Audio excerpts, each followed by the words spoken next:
我是那个亲亲的面面。之前的混泥视频说点赞过1万就买20盒 M 家的七花椒来个大混泥，没想到大家太给力了，3天就给我点到1万了。现在我来兑现承诺了，20盒 M 家的七花椒买回来了，花了我240块钱呀，我感觉我要破产了。下面就开始 M 家的七花椒大混泥吧。这边是10盒阿迪丽娜七花椒，这边是10盒荔枝派七花椒。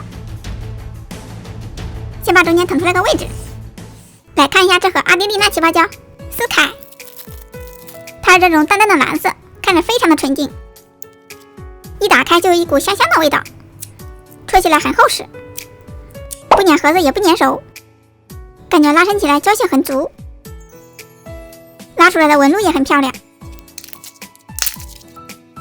赶紧来看一下这盒荔枝派七花椒 ，M 家的量都好足啊，盒子都撑得鼓鼓的，这个一打开就有一股荔枝的香甜，戳起来比刚才那个稍微有一点点的柔软，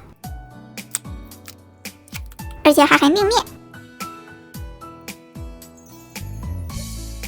随便拉2下捏起来都很炸耳。你也先乖乖的待这吧。再来1盒阿迪丽娜七花椒，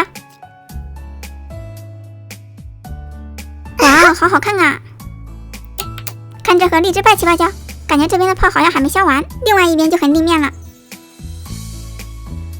但是这样看光泽感一点也不受影响哦，还是把它们都先拿出来吧，把包装都先撕掉就快了。哎呦，这个还翻车了，扒拉不回来了，先不管了。现在还剩最后2盒了，走你！还真走啊！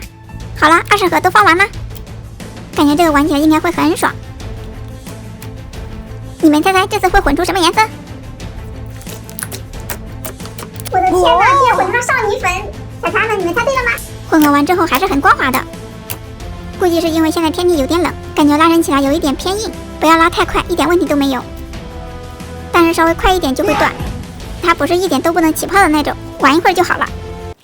捏起来声音很炸耳，事实证明它的起泡效果很棒哦，纹路也很明显，玩起来太爽了。